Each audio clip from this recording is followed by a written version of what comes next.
Hello and welcome to the Feedonomics and Walmart webinar. You've got myself, Brian Roizen, our co-founder and chief architect here, and we've also got Chris Januszewski, the senior strategy and business development manager at Walmart. And today we'll be giving you guys some very interesting tips and highlights of how Walmart has expanded like crazy in the last few years and also how to get started. So Chris, are you with us? Yes, I am. Hi, Brian. Good morning, everyone. Hey, Chris. Perfect.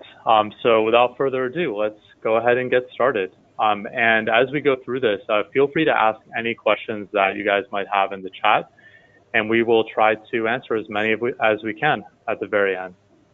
Go ahead, Chris. Great. Thanks very much, Brian. Hey, everybody. Happy Tuesday. So my name's Christian Januszewski. As Brian said, I work at Walmart. I manage channel partnerships there. I've been at Walmart for 2 years now, seen the growth of Marketplace and seen the growth of Walmart.com as a whole. Really fantastic to be a part of that. So I'm here today to talk about Walmart Marketplace. In our world now, holiday season is just around the corner, and just like our merchants on the platform, we're preparing for big sales over the holiday period and to really delight our customers with some fantastic assortment at low prices. Next slide, Brian.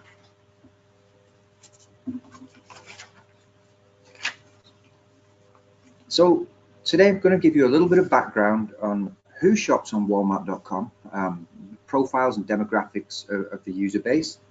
We've got some Walmart news and give you an overview of the marketplace and the dropship models, along with some new programs that we've launched in advance of holiday season. Next slide.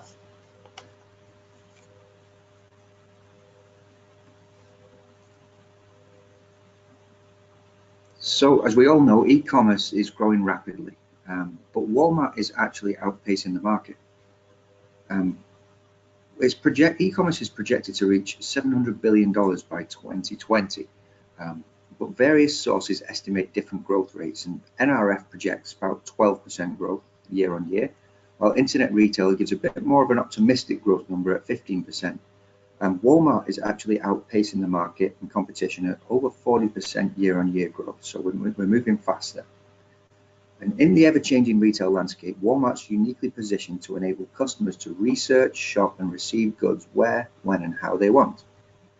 On the partnership side, we now offer more B2B opportunities and programs that we'll discuss today. Next slide.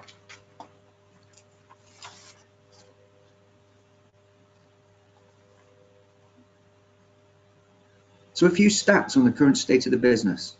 Walmart is the world's largest omnichannel retailer, according to the NRF Top 250 Retailers rankings. Last year, we significantly grew our catalog to reach 75 million items on the site, and we have up to 100 million unique monthly visitors that come to the site looking for products each month. Let's put a bit of color to that number. Next slide.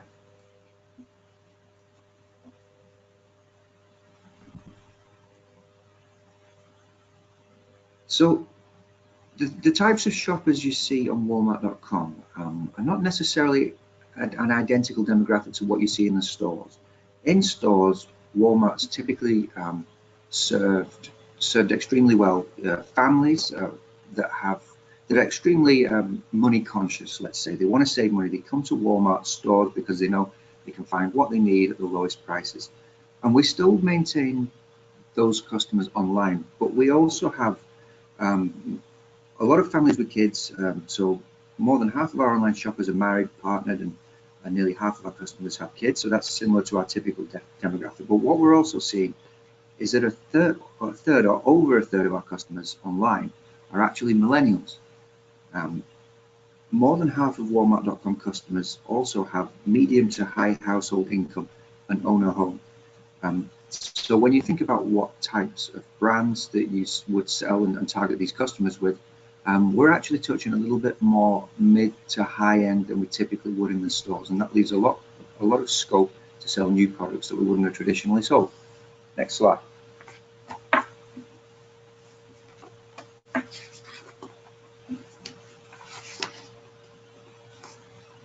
So what are customers looking for when they come on Walmart.com? Well, Walmart is all about helping customers to save money and live better. That's offline and online. That is our philosophy. And so it's not surprising to see that 66% of customers come to Walmart.com to get value. What we're also seeing, though, is given the level of competition that we have in the market we're playing in, there's an expectation and requirement to have an amazing experience when shopping online, to be able to find the products you want, to be able to shop in a stress-free fashion, get through your checkout fast, get home and wait for your items. Once you've ordered your items, there's an expectation that they're going to arrive fast, fast and predictable. And so we work very hard on the shipping side and to help our sellers meet the customer promise that the customers expect in 2018. As I discussed on the last slide as well, we have a lot more brands on the site. We have customers looking for a lot more brands, searching for a lot more brands we wouldn't necessarily have in store. And you can see this alignment with some of the acquisitions we've done as a company over the last 18 months. So the likes of ModCloth, Bonobos, those types of brands wouldn't necessarily have sat traditionally in Walmart stores. So a lot of opportunity there. Next slide.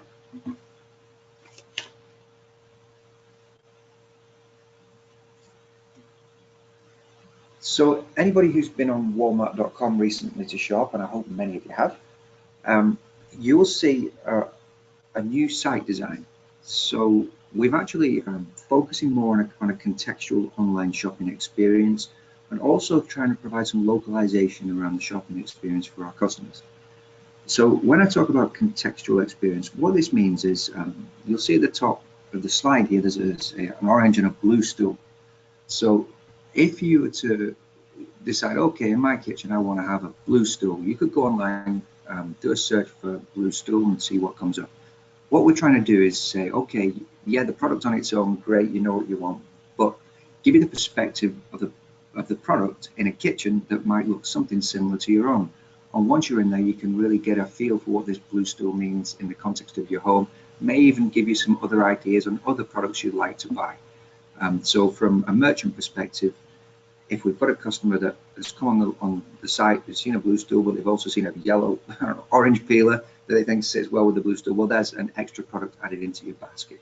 And so that's the way that we're looking at shopping at the moment.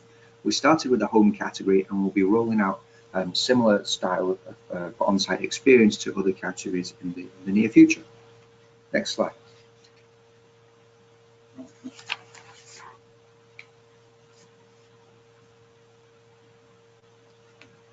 So in working with Walmart.com as a partner, as a retail partner, there are two models you can connect with us on. So one is as a marketplace seller, and another is as a dropship vendor. You could be a marketplace seller, or you could be a dropship vendor, or you could do both. You could even technically do both on the same item.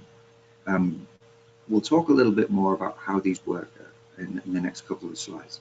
But at a high level, as a marketplace seller, you have full control of your customer's end-to-end shopping experience with your brand, from item page to fulfillment and customer service. So you have a relationship with the customer, you manage every aspect of it, you set the price, you fulfill the item. As a dropship vendor, these items from a customer perspective are sold by Walmart.com. But what you're doing here, you're adding a true multi-channel component to your business with the options to ship to Walmart stores and several other features that only dropship has available. Next slide.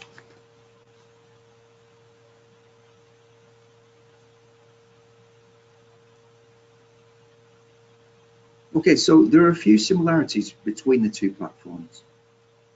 Walmart 3P partnerships, 3P meaning marketplace, third party. Walmart 3P partnerships require that you have a reliable fulfillment capabilities, whether it's your own US warehouse or a 3PL fulfillment option. That's the same with the dropship side as well. You can ship from your own warehouse or from a third-party logistics warehouse. The only warehouse you can't use is Amazon FBA for obvious reasons. On both models, there is no setup or monthly fees. So as a marketplace seller, you charge the commission based on the sale price of an item plus cost of shipping, and it's comparable with the other major marketplaces. You only pay when you sell. On the dropship side of the business, it's more of a wholesale relationship. So as a supplier, you would set the cost. Walmart then sets the customer-facing price, and ideally there's a margin in there, at least 30% for Walmart to work with, bearing in mind that Walmart also pays for the shipping on the dropship side of the business. What's unique about the marketplace program is that on the marketplace side, you get a lot of brand exposure and control. You're responsible for the pricing, for the shippings, customer service and returns, and on the marketplace model, you're the record of seller. And there's a bit more flexibility on the marketplace side around which shipping carriers you use. So as long as you meet the customer promise, you can use whichever carrier and service that makes sense to you. And ideally, you'll get it there in good time at the lowest cost to you, so you've got a nice margin there.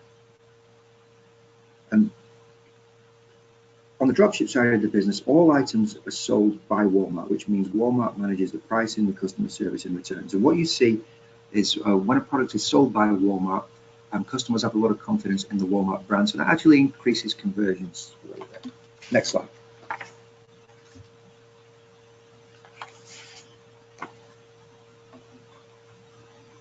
So we'll have a bit of a dig into the marketplace model here and start with the marketplace qualifications. So on Walmart Marketplace, it is an invite-only marketplace, so we do have high standards for sellers, and we do expect you to have at least 12 months marketplace experience selling on one of the other major platforms. And we'll actually ask you for your URL for the other platforms in your application, and our team will take a look at this. We'll look at your feedback, look at your product reviews, and make sure you're giving excellent service to customers. You've got to be a real US business, so have a US tax ID and provide a W-9 form. In terms of the product assortment, so we do require that you have UPCs with all your products. We also focus quite heavily on pricing. So a lot of customer searches for products start on Google and then end up buying the products on Walmart.com. So when a customer's on Google doing a search, we want to make sure that when a Walmart.com product appears there, it's the lowest price in the market, or as close as possible to the lowest price in the market. This is a customer perception thing.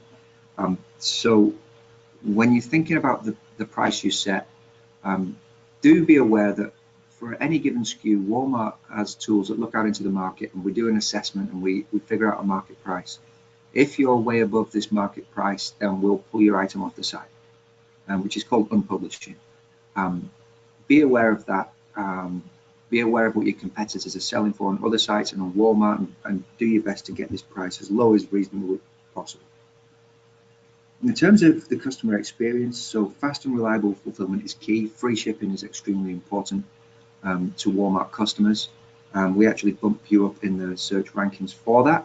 And on Walmart, the way that products are positioned is similar to Amazon in that there's a single listing for any one SKU and other sellers tied to that.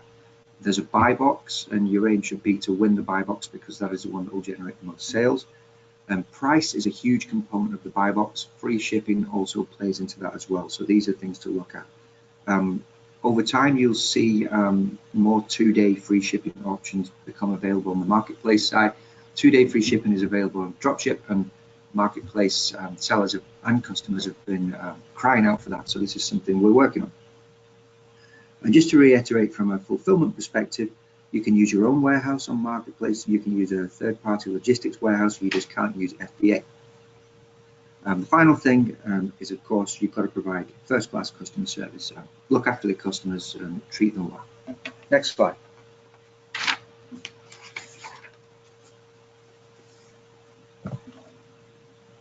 So about 12 months ago, we rolled out seller performance standards.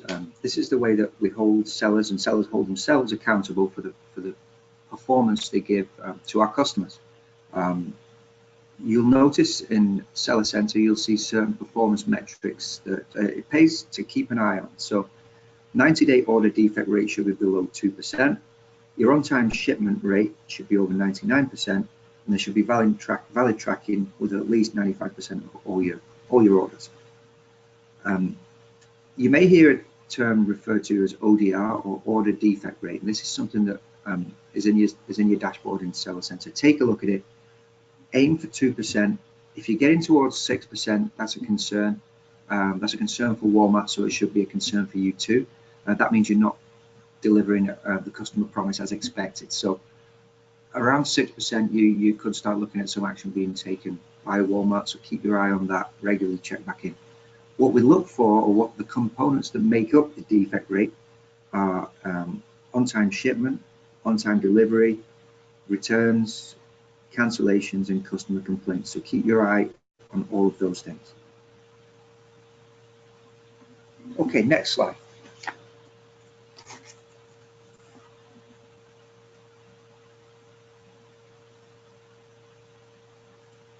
So as discussed, we help customers save money and live better. So we're very focused on being perceived as low price and having the lowest price in the market. Obviously, that puts pressure on sellers in terms of margin. So we've released a program here that tries to help decrease your cost of shipping through a FedEx Advantage program. So this offers up to 37% on FedEx Express and 23% discount on FedEx Ground. In addition to those discounts, partnering with a reliable shipping company like FedEx will help you achieve fast delivery within 5 days of ordering and valid tracking for all of your orders. And there are no setup or monthly fees. And to learn more, visit our knowledge base article. And it's definitely worth spending some time taking a look on Walmart Marketplace knowledge base, getting familiar with the policies and some of the new programs that we have to offer. Next slide.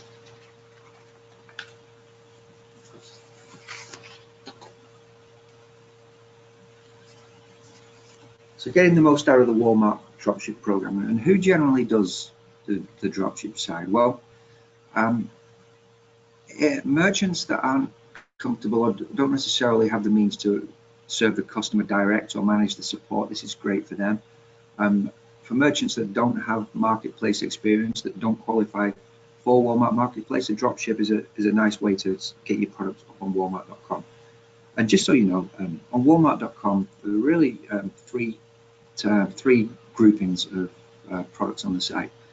There is Walmart first party owned, so that is where Walmart buys products wholesale in pallet loads from suppliers and sells them as Walmart. Walmart stocks the item, complete wholesale relationship.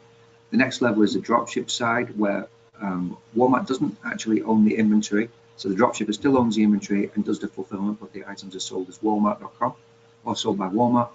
And then there's the marketplace model, which is known as third party, in which on the product listing on the site, it references sold by seller ABC, and the seller manages all aspects of the sale. So a little bit more about the dropship side here. So the vendor fulfills the item using the carrier and method that Walmart requires. So you will use Walmart's own FedEx account. You'll print the shipping label. Walmart will pay for the shipping, and you just have to print the label, put it on the box. On the dropship side, you actually have access to a couple of programs you don't on Marketplace. So ship to home and ship to store options. Ship to store also returns to store there. Something to consider is that on the dropship model for now, all returns are liquidated. So if an item gets returned, we don't send it back to you as a dropshipper. It gets liquidated. So you've got to view that as a loss and factor that into your cost model. So in terms of omni-channel benefits, pickup from store and returns from store programs are definitely a plus for the dropship side.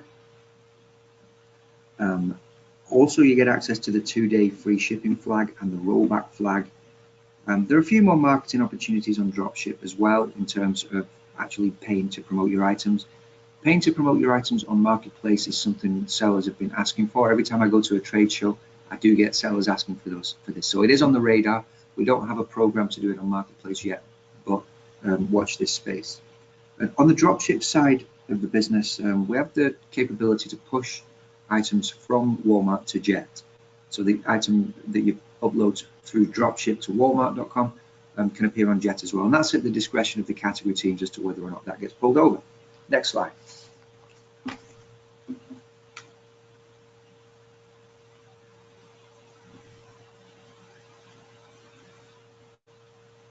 Okay, what are the qualification criteria for dropship? So you've got to be a professional brand or retailer with a federal taxpayer number. We'll also look at your Dun & Bradstreet record to check your business reputation there. You have to have product liability insurance, so I think that's $2 million aggregate and $1 million per instance. In terms of fulfillment, same as marketplace. Have your own warehouse or use a third-party warehouse. We may ask to audit your warehouse at some point, and also we may dig into ensure that you're sourcing responsibly.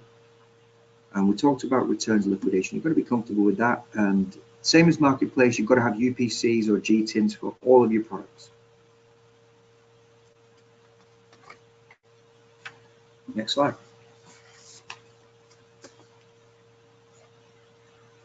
So that pretty much concludes the presentation. So partner with us, we want to help you reach valuable and diverse customer sets. As I said, up to 100 million unique visits a month on the site. We have multiple partnership structures to enable you to work with Walmart. And if your ultimate goal is to sell your products to the first-party owned side of the business, dropship's a good way to start that, because the category managers can get visibility of performing SKUs there and may invite 1 or 2 SKUs in. Marketplace is also a route through to that as well. Okay, next slide. Awesome. Well, thanks so much, Chris, for giving us that very, very insightful and interesting overview of Walmart, how it's grown, and a lot of the different options and features that truly make it a compelling marketplace solution.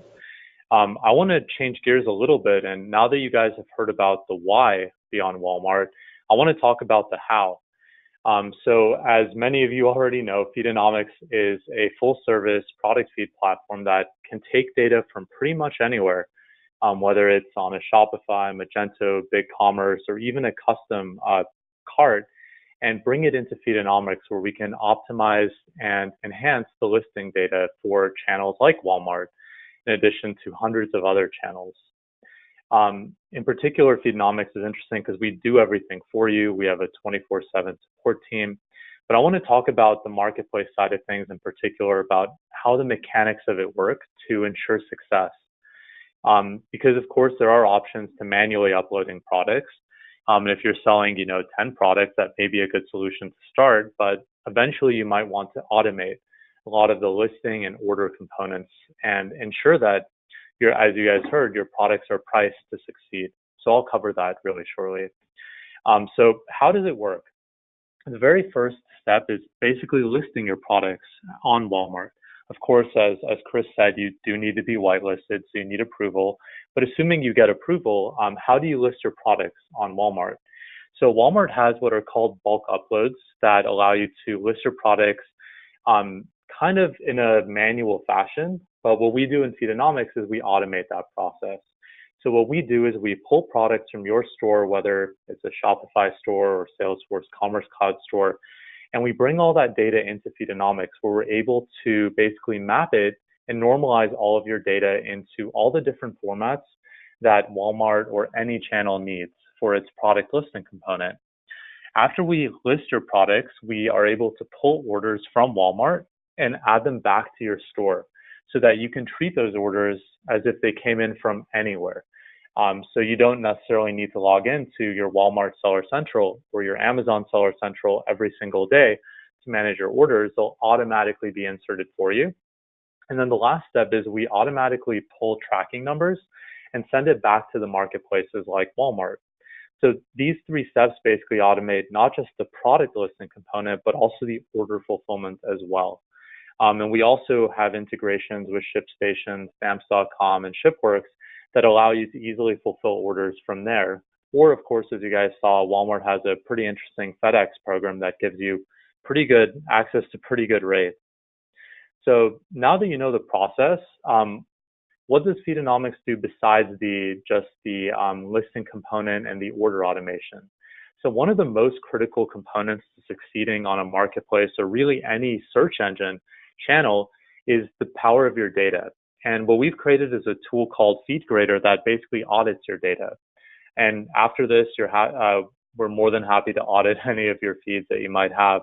But what we do with feed graders, we run through a system of about 55 different feed checks, such as, do you have errors with HTML in your titles or descriptions? Do you have titles that might be missing brand, color, size, or some of the adjectives or nouns that we know that users are searching for? And we're able to basically automate it with this report that gives us results even when you've got hundreds of thousands of SKUs within seconds. And also find some things that are very, very difficult to see, even if you were to manually look through your data, which is things like duplicate titles, duplicate IDs, issues with white space, and some of the common problems that we see with feeds all the time from having looked at literally thousands of them. So we find that this is a very nice way to solve some of your data consistency, data optimization problems to make sure that the way that users are searching for your products on Walmart or Amazon is the same way that we basically are able to structure your product titles. And that, of course, is the very first component to ensuring you show up at all and ensuring that you do show up when someone searches for your products. So the other component, and this is key for any marketplace, is how to win the buy box. So we've come out with a solution called FeedSpy that is able to bring back pricing from Walmart, from Amazon, back into your feed. And this is, of course, very interesting because you've probably heard of repricing, and this is exactly what it is. We're able to create rules to automatically reprice your products so that if you are not in control of the buy box, we can keep lowering your price until you are in control of the buy box. And if you are in control of the buy box, we can actually raise your price to increase profit. Also, if you're a brand or manufacturer and you have MAP pricing, we can also give you MAP price alerts if any drop shippers or any of your resellers are violating your MAP price floors. So it's also an interesting thing that you can do.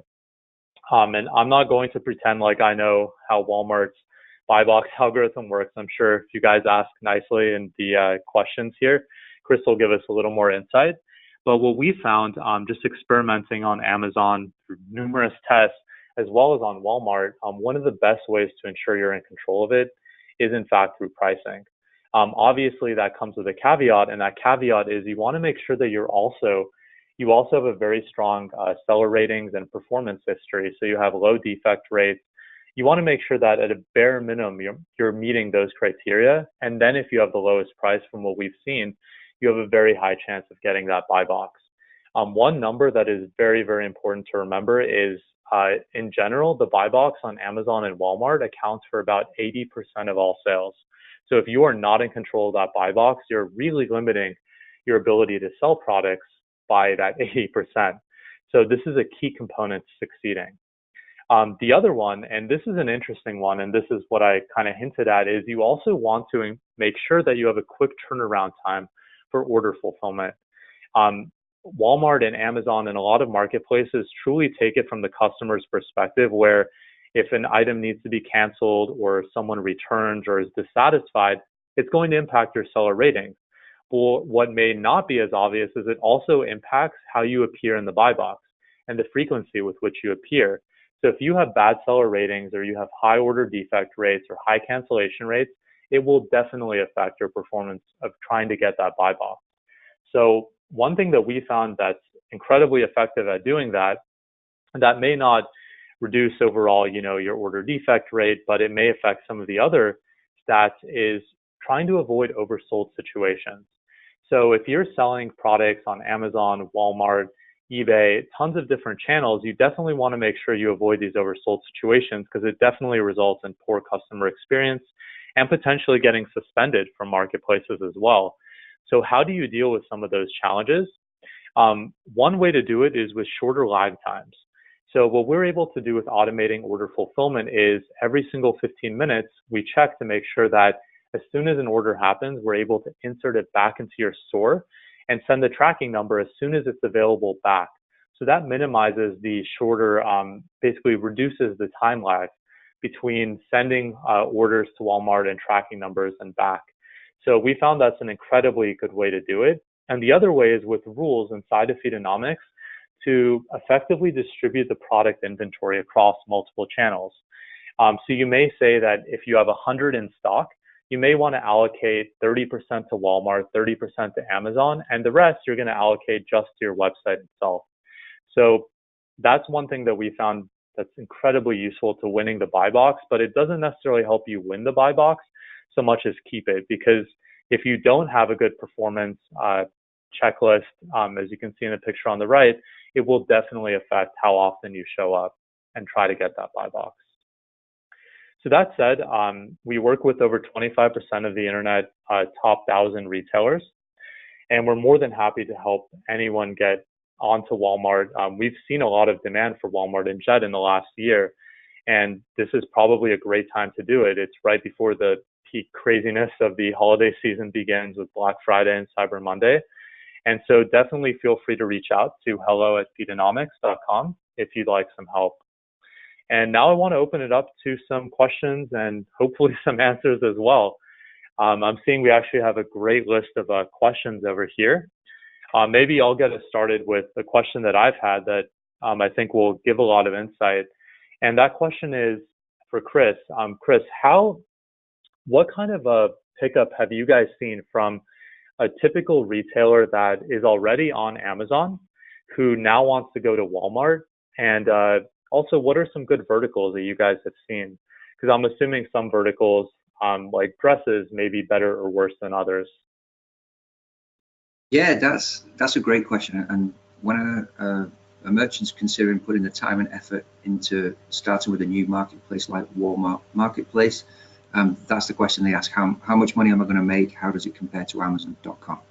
And obviously, I can't give you an exact idea. I don't know your business, your products, etc. But we're seeing many examples where a merchant is successful in certain categories and doing 20-30% of what they're doing on Amazon. In some instances, for some products, they actually do more than they do on Amazon. And you'd be surprised to find that there could be products that you currently sell on Amazon that don't do so well, and put them on Walmart and they do really well, just because of the demographic and because we still have a lot of SKU gaps on the site.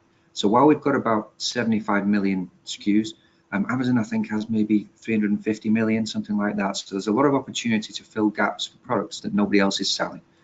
In terms of the categories that are successful, it's really wide. Ones that traditionally generate a lot of sales on: consumer electronics is very good, home, outdoor, sporting goods are great, apparel as well. Things like luxury goods, for example, you wouldn't necessarily get a Louis Vuitton bag on Walmart.com. That's a little bit outside of the type of brand that we work with, a little too high end. Maybe one day we'll get those on the site, but for now we're realistic. Grocery and consumables, those are products we generally serve really well ourselves as the Walmart owned business. That's our core of what we do in the stores. So we're not necessarily looking for many marketplace sales to support us in consumables and grocery. Automotive is a big opportunity that we've not yet realized because we don't have fitment capability. So keep your eye on that. We're working on developing that. But everything else, it's worth getting your products up there, getting them listed, and seeing what sells. There's no listing fee. You can put as many SKUs as you like up on there. Just get the pricing right and see what sells. Awesome. Thanks, Chris. Here's a question from Annie Yang. How does Walmart's search engine work? Based on what matches the title or title plus description? Maybe I'll take a first stab at this based on what I've seen across almost any search engine, but Walmart in particular. And Chris, we'd love your input too. The way I've seen it is title has the most weight of any attribute that you have. So title is going to be the first thing that really has a lot of the meat of it. The next one is going to be description and category. Because if you have an excellent title, but you're in the absolute wrong category, meaning you've categorized your product poorly, there's a high chance that it's not going to show up at all unless you are the only product that shows up at all based on that search term. So I would add a category to your list as being critical, just to ensuring that you show up at all. But title, in my experience, has the most weight. Chris, what do you think? Yeah, I concur with everything you said then. What I'd also add to that is that attributes are really important. There are some attributes that are marked as mandatory, so required, and there are some that aren't required. And it's easy, when you've got your business to run, you've got 1,000 things to do, to think, okay, I'll just put in the details for the required fields, and that will suffice, and that's all Walmart wants. In reality, there are across many categories, there are several attribute fields that actually carry quite a high weight and aren't necessarily required fields. So when it comes to search, fill in as much detail as you can for every product. Things like color, all these search options that can appear as facets on the left-hand side of the search screen. If you're not there, then nobody will see your products.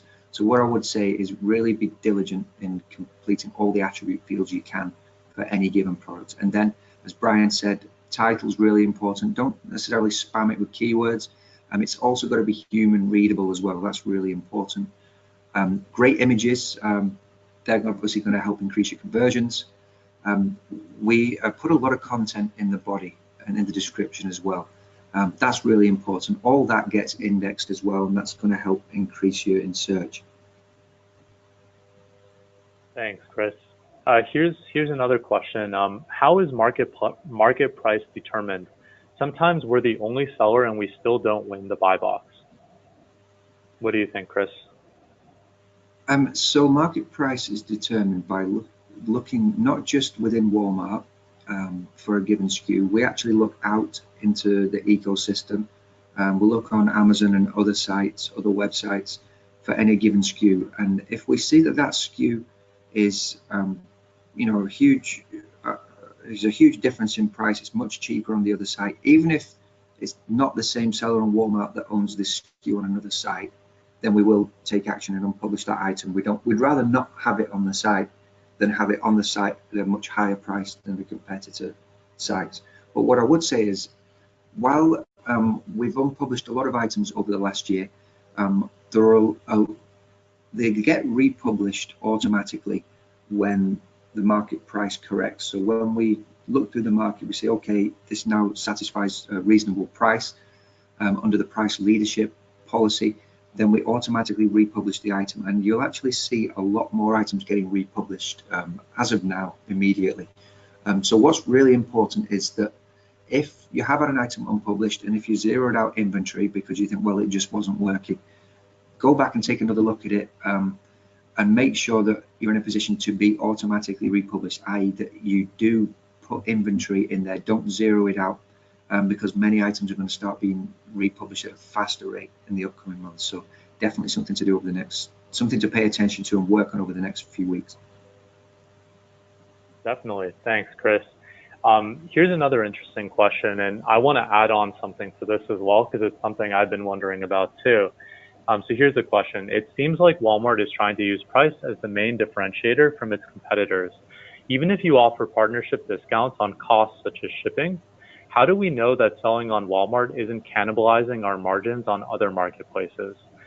So that's a question from Eric Liu. And one thing I want to add to that is, one thing that we've seen quite often is Walmart is basically bidding on Google Shopping results, sometimes not just for products sold by Walmart, but also products sold by third-party marketplace sellers. So the question I have is, one, is that the case?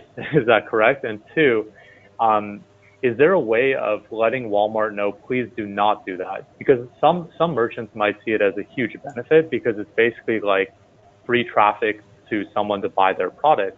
But others may want to only funnel traffic on Google Shopping, for example, to their website itself. What do you think, Chris? Okay, so in terms of the first question about cannibalization, that's a strategic decision that every seller has to make. Do you want to stick to one channel, i.e. your website? Do you want to add one marketplace as well as your website? Do you want to add multiple selling channels? There's always going to be some level of cannibalization, but the more times you can get your product viewed, the more volume of sales you're looking to make. So you've got to look at your margins yourself. You've got to see if it makes sense. On one site, you might make a slightly lower margin. The other, you might make a higher margin. But who's to say that that buyer was always going to go over to the higher margin site and buy the product from there? Bearing in mind, a lot of sellers, a lot of customers will put multiple items in the basket. So it's a strategic decision. A lot of all of our merchants do sell on other marketplaces. The ones that make money here are glad for the GMV that they get. They're making profit. It works for them. It's, as I say, it's a strategic decision. And in terms of the Google Shopping piece, we do invest very heavily in Google and spend on Google advertising. We advertise both Walmart 1P items and third-party marketplace listings as well. So in some respects, it's actually free advertising for the merchant if we pay to promote their item on Google Shopping. It's not something we have the tools available to give the merchants control over, because we do this at scale.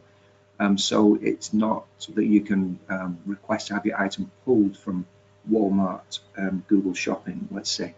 But that is something interesting. I've not heard that before. I'll take that away. I'll take that to the program team and see what they say about that. Thanks, Chris. Here's another question from Gabe McFarland. Does Walmart offer something similar to A+ information like Amazon? And are there plans to create brand stores like they exist on Amazon? And what was the first part of the question?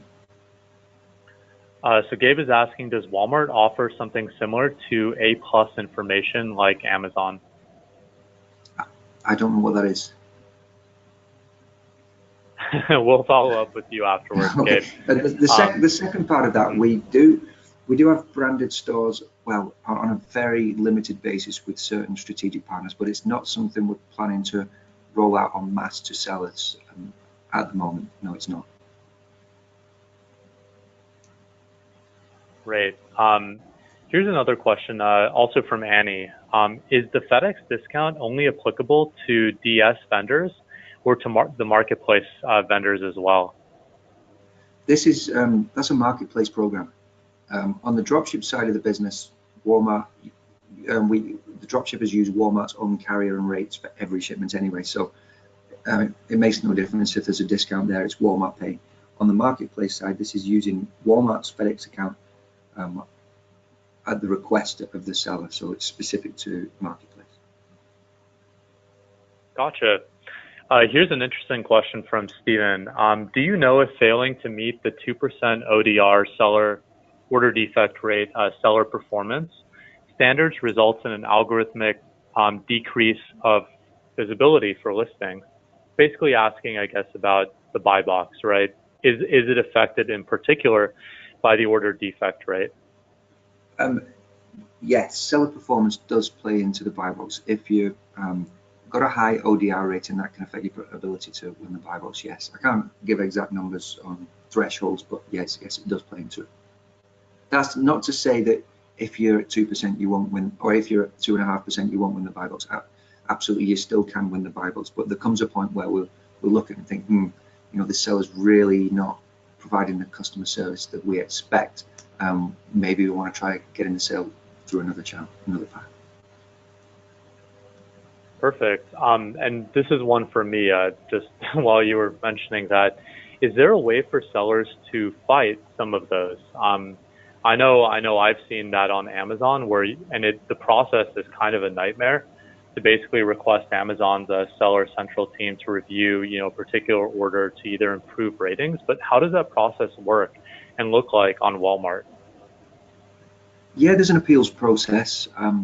You would raise a ticket through Seller Center and go through the appeals process there.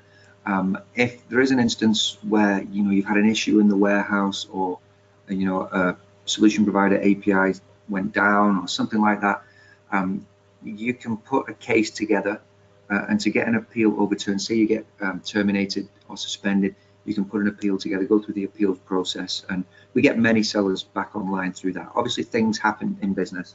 It's our responsibility to make sure that, customer first, we're customer obsessed, make sure the customer experience is right. So we'll stop any activity that would deem as affecting the customer. But if a seller can demonstrate that, hey, this is the reason for that, this is what we're doing to fix it moving forward, then yeah, we're going to make a rational decision. Great. One of the other questions I'm seeing here is how Feedonomics supports Shopify and Walmart in particular. The answer is we basically do those 3 steps. We pull product data from Shopify using our APIs. that we've created. We bring it into Feedonomics where we can optimize the listings, format it for the Walmart specific feed format, and list your products. When orders happen, we automatically insert them back into your Shopify store. And when you fulfill them and the tracking number exists inside of Shopify, we can pull that out and send it back to Walmart. So that's kind of how it works for that particular one. I am seeing another, it looks like a question about the automotive. So Steve is asking if there are plans for an automotive guide driven by year, make, model for automotive sellers who are offering vehicle-specific products. I guess asking like if it's going to look kind of like it looks like on Amazon, where you enter in your year, make, and model, and then it shows you the fitment, the parts that fit that. Is that kind of what you were talking about, Chris, for the automotive side of things that you guys are going to be launching soon? Yeah, so we're not launching something soon. We do need to have it. It's an update we definitely need to make. I think it's at least a $2 billion market for automotive parts. So we don't have that yet. Keep your eyes on this space. I would hope to have it at some point in the future, but I can't give a date. No problem. Thanks, Chris. And then in terms of, Annie's just asking one more clarification question about the FedEx discount. What is the percentage that you guys give? What is the discount and what does it look like? The FedEx discount.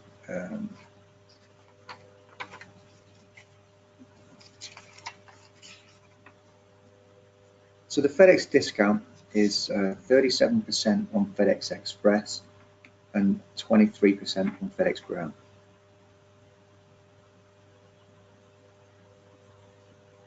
Gotcha. Looks like we've got another question from Kaylin. I think this is going to be the last one.